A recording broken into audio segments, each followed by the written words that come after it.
Carbs are not your enemy. Cutting carbs too hard can actually make fat loss harder. It can leave you feeling sluggish, foggy, and constantly battling cravings. And for us women over 40, it throws your hormones completely out of whack. Your body needs carbs. They fuel your workouts, support your brain, and even play a role in balancing your metabolism. Carbs might actually be your missing piece. As you move through perimenopause and menopause, your body's sensitivity to carbs changes. Lower estrogen levels means that your blood sugar becomes naturally less stable. Cutting carbs isn't the solution. Learning to control them with smarter timing and smarter choices is what keeps your energy up, those cravings down, and your hormones working for you instead of against you. If you've been stuck in this weight loss plateau, struggling to lose fat despite working out, today I'm breaking down everything you need to know about carbohydrates and how they affect your body, your hormones,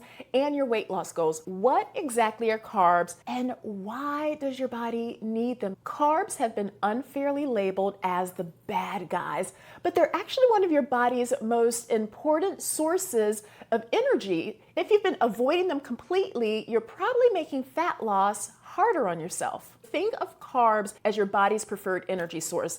They are premium fuel for your brain, your muscles, and even your metabolism. When you eat carbs, your body breaks them down into glucose. And that glucose is either used immediately for energy or stored as glycogen in your muscles and liver. The type of carbs you're eating and how you're eating them determines whether they work for you or against you. There are two main types of carbohydrates. One, simple carbs. These are the fast digesting carbs like sugar, white bread, pastries, and candy. They spike that blood sugar real quick and often make you feel hungry shortly after. Two, we have those complex carbs. These are the slower digesting carbs like quinoa, brown rice, oats, sweet potato, fruits, and vegetables. They provide a steady release of energy, keeping your blood sugar stable and keeping you feeling fuller for longer. When you focus on complex carbs, your energy stays stable, your cravings calm down,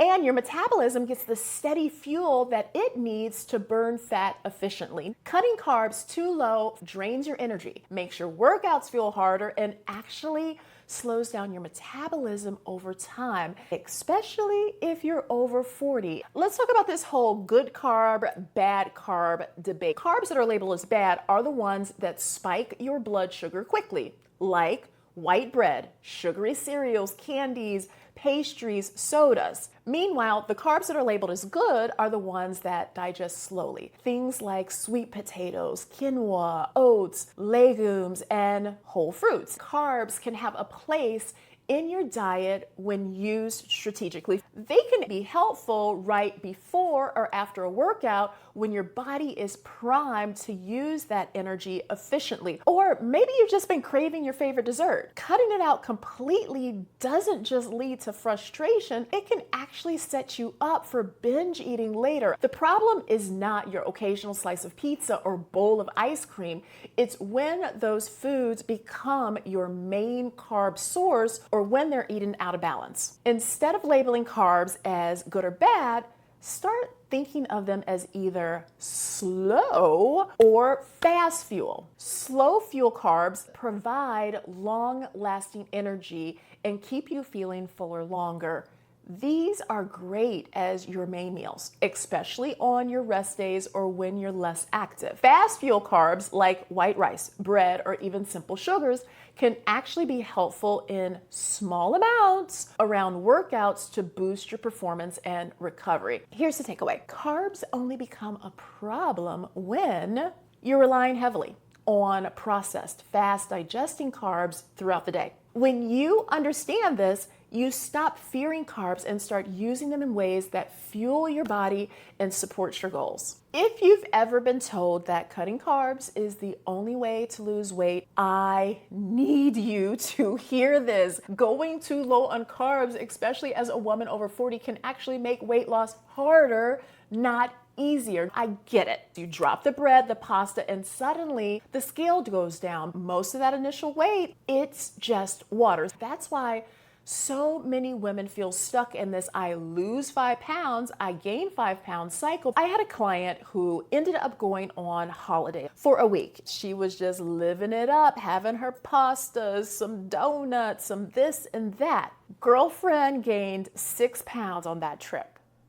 That was just 6 pounds of water. Those 6 pounds came back off in just a week. Cutting carbs too low triggers changes in your body that can actually stall your fat loss progress. 1, your energy tanks. When you cut them too low, your workouts feel harder, your recovery takes longer, and just getting through the day feels exhausting. 2, your metabolism slows down. Low carb diets spike cortisol, your stress hormone, and when cortisol stays elevated, your body starts holding on to fat instead of burning it. 3, brain fog hits. We don't need any more of that in perimenopause and menopause. 4, your cravings go through the roof. When you deprive yourself of carbs for too long, your hunger hormones spike and suddenly you're craving all the foods that you've been trying to avoid. Now that you know that carbs are not the enemy, let's talk about how to use them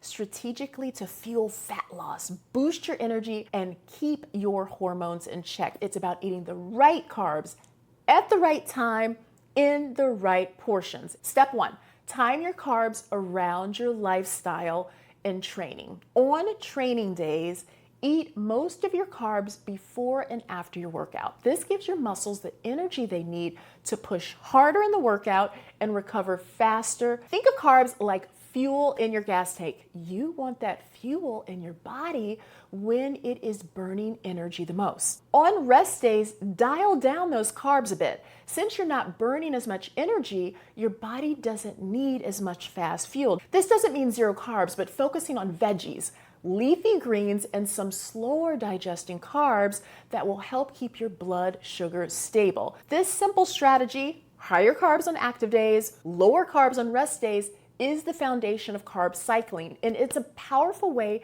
to keep your metabolism revved up and supporting fat loss. Strength training plus strategic carbs helps you preserve muscle mass, support better insulin sensitivity, and keep your metabolism firing strong even as we go through these hormone shifts. Without enough carbs, your body struggles to hold on to muscle. And when you lose muscle, you lose your fat burning engine. That's why getting carbs right is a non-negotiable in midlife fat loss. Step 2, choose carbs that fuel, not drain you. The best carbs for fat loss are the ones that give you energy without spiking your blood sugar and crashing that energy later. Great carb options are going to include quinoa, sweet potatoes, oats, berries, beans, and whole grains. Having some pizza or dessert once in a while is not going to ruin that progress. What matters is what you do most of the time.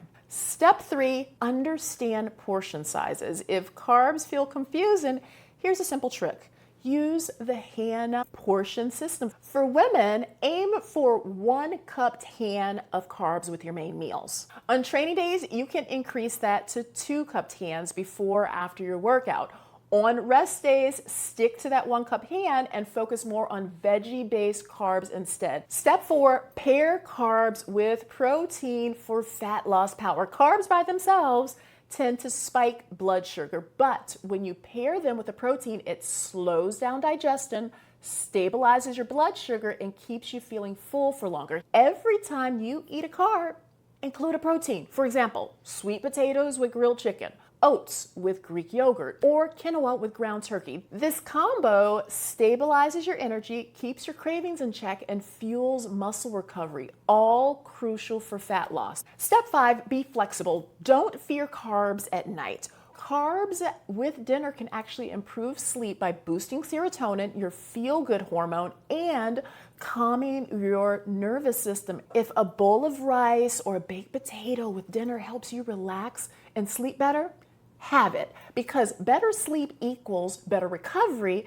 and better recovery means better results. Think of carbs like a dial, not a switch. You're not turning them off, you're just adjusting them based on your activity, your hunger, and your hormone needs. In perimenopause and menopause, blood sugar stability is hormone stability.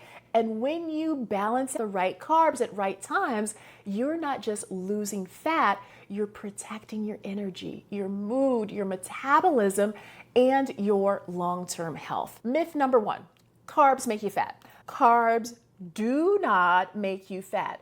Overeating calories, not carbs, is what leads to fat gain. Myth number 2, you have to cut carbs to lose weight. Nope, you don't have to go on a low carb diet to lose weight. Myth number 3, carbs at night is gonna make you gain weight. This one drives me cray-cray. It's just not true. What actually matters is your total calories throughout the day, not the time that you eat them. Myth number 4, fruit is bad because it's full of sugar. Fruit has natural sugar, but it's also packed with fiber, vitamins, antioxidants, and water. Myth number 5, carbs cause inflammation. Cutting out healthy carbs just because you're afraid of inflammation is missing the bigger picture. Now that we know that carbs are not the enemy, we have to talk about the real VIP when it comes to fat loss: protein. Go watch my video where I talk about the power of protein for women over 40. I break down exactly how much protein you need and how to get it without feeling overwhelmed. Carbs equal energy. Carbs equal muscle growth. Carbs equal brain power. Watch the next video and remember, keep moving, keep glowing, and never forget you are strong, sexy, and unstoppable.